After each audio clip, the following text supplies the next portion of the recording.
এই আমার পরম কৃপাল সুখদেব গোস্বামীপাদ মহারাজ পরীক্ষিতকে লক্ষ্য করে বলেছেন, মহারাজ পরীক্ষিতকে লক্ষ্য করা মানে এই আমাদের মতন পরিহত জীব প্রত্যেকের জন্য।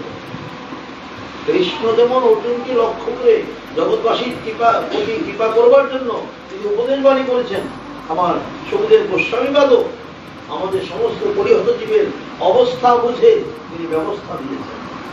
আমাদের যেমন জগতে ব্যাধি হলে ডাক্তার কাছে যায়, ডাক্তার যাওয়া মাত্র কি প্রেসক্রিপশন দেখে না, আমাদের মুখের কথা, আমাদের কি কি সমস্যা হচ্ছে ওই সমস্যাগুলো যখন তাদেরকে জানায় তখন তারা ওষুধের ব্যবস্থা করে।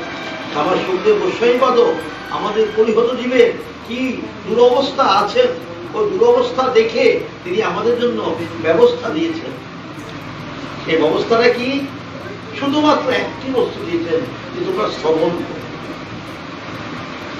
কি শ্রবণ করবে? সারাদিন তো আমরা কত কথা শুনি আর কত কথা বলি, বলছেন না সমস্ত কথা বলি বটে, কিন্তু সেই কথা কথা নয়। যদি জগতে কথা থেকে থাকে একমাত্র কৃষ্ণ কথাই হলেন কথা, আর সব কথা হলেন বাজে কথা, সব বাজে কথা। সংসারের জন্য যা করেছি যা বলেছি এই সব বাজে কথা। যদি কথা থাকে একমাত্র কৃষ্ণ কথাই কথা। তিনি গুরুদেব অর্থাৎ পরম কৃপাল সুখদেব গোস্বামীপাদ মহারাজ পরীক্ষিতকে বিন্দুমাত্র আন কথা বলে প্রতিনিয়ত এই 7 দিন। আবার 7 দিনের মধ্যে একদিন কয় ঘন্টায় হয়? কত ঘন্টা একদিন হয়? 24 ঘন্টা একদিন। আমরা তো হরিসভা যাই কয়দিনের জন্য? 4-5 দিনের জন্য যাই। যাই কি হরিসভা? কয়দিনের জন্য যায়? 1 ঘন্টা 2 ঘন্টা জন্য যায়। ওই 1-2 ঘন্টাও আমাদের মনটা ওই জায়গায় রাখতে পারি না। আর মহারাজ পরীক্ষিত 7 দিন অহরাত্র মানে দিন রাত্র 24 ঘন্টায় যে 7 দিন, ঠিক একদিন, ঠিক এইরূপ ভাবে 7 দিন তিনি অহরহ তিনি কৃষ্ণ কথা শ্রবণ করেছেন। এখন আমি তো একটু হরিসভার আয়োজন করলেই কিছু নিয়ে আসবে, একটু চা চানাচুর মুড়ি যদি না হয় তাহলে কি করে হবে? পানি পাটা যদি সামনে না আইয়ে তাহলে কি করে হরিসভা হয়? এই তো আমাদের হরিসভার পরিপাটি। শাস্ত্রে বলেছেন এগুলো হলেন নিজের আত্ম ইন্দ্রিয়ের পরিপাটি, নট হরিসভার পরিপাটি। হরিসভা যেখানে হবেন, কিন্তু মহারাজ পরীক্ষিত শুনেছেন গুরুমুখের কৃষ্ণ কথা, আর সুখদেব গোস্বামীপাদ বর্ণন করেছেন 7 দিন অহরাত্র এখানে কোনো আহারের ব্যবস্থা নেই। 7 দিন তাড়াতাড়ি কি করে বেঁচে আছে? আর তোমার জীবন ভাগবতেই বলেছে মহারাজ পরীক্ষিত 3.5 দিন গত হয়ে গেছে। সুখদেব গোস্বামীপাদ গুরুদেব জিজ্ঞাসা করছেন, আরে বাবা তুমি যে এইভাবে বসে আছো, আমার কথা তুমি শুনছো, 3.5 দিন তো গত হয়ে গেল, তুমি তো আহার বিহার কিছুই তোমার বাহ্যিক প্রস্তাব নিদ্রা কিছুই তো তোমার নেই, কি করে তুমি বেঁচে আছো? জোর করে বলছেন গুরুদেব কৃপা করে আপনি যে কথা শ্রবণ করবার ব্রতী হয়েছেন আর আমিও শুনবার জন্য ব্রতী হয়েছি, কৃপা করে আপনি আন কথা না বলে একমাত্র কৃষ্ণ কথামৃত শ্রবণ করে আমার এই জীবনকে ধন্য। তাই তো গুরুদেব দেখবেন শিক্ষকের কাছে যখন ছাত্র আসে, ওই ছাত্র যদি মনোযোগ সহকারে ভালো রেজাল্ট করে মাস্টারের মনটা প্রসন্ন হয়, আর ওই মাস্টারও ওই ছাত্রকে ভালোবাসে। এবার পিতা মাতাও তাই, যেই সন্তান পিতা মাতার আদর্শ নিয়ে চলে পিতা মাতাও সেই সন্তানকে ভালোবাসে। 4-5টা সন্তান থাকে, তার মধ্যে 2-1টা ব্যতিক্রম হয়, কিন্তু পিতা মাতাও ওই ব্যতিক্রম দৃষ্টিতেই সন্তানকে দেখেন। বাবা বলছেন বুদ্ধিকে দাও, ছেলে যায় বলছেন ওই ছেলেকে 1 দিন 2 দিন 3 দিন ভালোবাসে, বুঝে শুনে অনেক কিছু পরিবর্তন করবার চেষ্টা করে, কিন্তু যখন শোনে না তখন পিতা মাতাও ভরসা ছেড়ে দেয়, বলে বাবা তোমার জন্য ভালো হলে করো, তোমার ভিতরে সময় দেওয়ার সময় নেই। যেটা ভালো ছেলে ভালোবাসে। গুরুদেবও তাই, এই শিষ্য আনুগত্য নিয়ে গুরুদেবের আদেশ পালন করে গুরুদেব সেই সন্তানকে ভালোবাসে। তার পিছনে মূল কারণ হলো সে ভজন করে। আর মা জগতে আমরা যত সম্পত্তির অধিকারী হই না কেন, মূল সম্পদ তো হলেন অনাদির আদি প্রাণ গোবিন্দের বস্তু। আমার চৈতন্যতে বলছেন যে আমরা ধনী কাকে বলি? যার সম্পদ আছে, বাড়ি গাড়ি আট্টালিকা আছে, তাকে ধনী। কিন্তু শাস্ত্রে বলছেন যে না, সম্পত্তির মধ্যে কোন সম্পত্তি গণি? রাধা কৃষ্ণ প্রেম যার আছে সে বড় ধনী। যে গৌর গোবিন্দ করতে কোন অন্য কিছু বোঝে না, সাধুরা, এই যে আজকে বৃন্দাবনে গিয়ে দেখো গিয়ে সাধুরা তাদের আহারের দিকে কোনো চিন্তা নেই, তাদের ভজনের দিকে। আমার লক্ষ্য হলো ভজনের দিকে। ভজন আর ভোজন কটা কমন, কিন্তু বস্তুটা এক নয়। বস্তুটা এক নয়। তার জন্যই আমাদেরকে বলছেন শাস্ত্রকারগণ, যদি তোমাদের ভজন করবার লালসা থাকে তাইলে বৃন্দাবনের ভাবে ভাবিত হয়ে ভজন সাধন। তাই নিগম কল্প তরুর বলিতম ফলম সুখ মুখার অমৃত দুর্গ সংযুক্ত। গুরুমুখের বাণী হলেন অমৃত। পান করলেই কি হবে? জন্ম মৃত্যু বারণ হবে। জন্ম মৃত্যু বারণ হবেই হবে। তার প্রমাণ তো মহারাজ পরীক্ষিত 7 দিন কৃষ্ণ কথা শ্রবণ করে তার দেহ মন প্রাণ কৃষ্ণময় হয়ে গেছেন, তাতে তার জন্ম মৃত্যু বারণ হয়ে গেছে।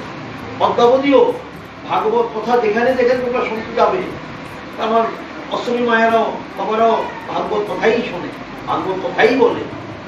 এই ভাগবতের মূল নায়ক বলো, নায়িকা বলো, যাই কিছু বলো, মূল হলেন আমার সুখদেব গোস্বামী পাদ আর মহারাজ পরীক্ষিত। এই দুজন কথা বলবেই। মুখের কৃষ্ণ কথামৃত বলছেন, এইবত ভাগবতম রসমালয়ম মহরহ রসিকা ভবি ভাবুকা। এই রসিক ভক্তজন তোমরা পালন করো। যদি ভবতৃষ্ণা দূরীভূত করবার, ভবতৃষ্ণা বলতে এই সংসারের যে নানান ধরনের অভিলাষ, নানান ধরনের রস আস্বাদন করবার যে অভিলাষ, বলছেন এই অভিলাষ যদি দূরীভূত করবার লালসা থাকে, তাহলে তোমরা কি করবে? বিবত ভাগবতম রসমালয়ম, ভাগবত রূপ যে রস, তাহলে তোমাদের অবতৃষ্ণা দূরীভূত করে কি করে পান করবো? আমার শ্রী গুরুদেব আমাদের বহুবার মদন গোপাল গোস্বামী এই প্রসঙ্গে একটু ঘুমা দিয়েছিলেন। ইক্ষ দণ্ডের ইক্ষ দণ্ড, ইক্ষ বলতে আগ, আগ বুঝো তো? চিনো আগ? সবাই চিনো তো? সেই ইক্ষ দণ্ড যদি একজন দন্তহীন, যার দাঁত নেই, তাকে যদি টুকরোটা দেওয়া যায়, বাবা তুমি এই রসটা পান করো, পারবে? পারবে? কেন? দাঁত শুনতেও পারবে না, খেতেও পারবে। কিন্তু রসটা পান করার ও জানে ইক্ষু রস অতি মিষ্ট। আদর্শ নীতিতে আমরা বলেছিলাম ইক্ষু রস অতি মিষ্ট। তাহলে ইক্ষু রসটা কিন্তু খুব মিষ্টি, কিন্তু তার দাঁত নাই, খেতে পারছে না। কিন্তু এই টুকরাটা যদি একদম ধারী দেখে, যা দাঁত আছে, তাকে যদি দেওয়া হয়, অনায়াসে সে খেতে পারবে, সে পান করতে পারবে। এবার বিষয়টা হলো কি, যার দাঁত নেই, তার রস পান করবার অভিলাষ আছে, কিন্তু খেতে পারছে না। তাহলে কি সে পাবে না? কোনোটাই পারবে। কি করে পারবে? এটা বিজ্ঞান বাবারা যে মনে মনে যে মেশিন ঠিক করে রেখেছেন, মেশিনের একটু দিয়ে দেয়, রস বের হয়। খেয়েছো তো? মূলত সেই রসটা কি শুধু কি যাদের দাঁত নাই তারাই খায়, না যাদের দাঁত আছে তারাও খায়? সকলেই খায়। আর সকলেই খাইতে সেটা কোনো বাধা বিপত্তি আসে না, অনায়াসে পান করতে পারে, তাই তো? ঠিক শ্রীমদ ভাগবতামৃত আমার গুরুদেব অর্থাৎ পরম কৃপাল সুখদেব গোস্বামী পাদ এমন ভাবে তিনি বর্ণন করেছেন, এমন রসামৃত আস্বাদন করে রেখেছেন আমাদের জন্য, সেই রস সকলেই পান। আমার দূরেও ছুটতে হবে না, তুমি ঘরে বসেই আস্বাদন করতে পারো। এমনটা সৌভাগ্যবান আমরা করে হচ্ছি। কিন্তু দুর্ভাগ্য আমরা যিনি আমাদের জগতের পিতা, কলির ভগবান, যার কৃপে আমরা এই জগতে এসেছি, কারণ আমাদের একজন পিতা তো আছে সকলেরই। পিতা মাতা ছাড়া কি জগতে আমরা আসতে পারি? পিতা মাতা ছিল বলেই আমরা জগতে এসেছি। তাহলে আমাদের মূল যে আমাদের এই কলি জীবের মূল জগতের পিতা কে, এটি আমাদের জানা আর সঙ্গে পরিচিত। কলি ভগবান কে? রাধে রাধে। কলি ভগবান কে? আমরা তো কলি হতো জীব না, সচেতন জীব না, দাপর কালের তো। কোন কালের আমরা জীব? কলির জীব। তাই কলির জীবের কলির ভগবান কে? কে বাবা? কলির ভগবান কে? তোমার কলির ভগবান কে?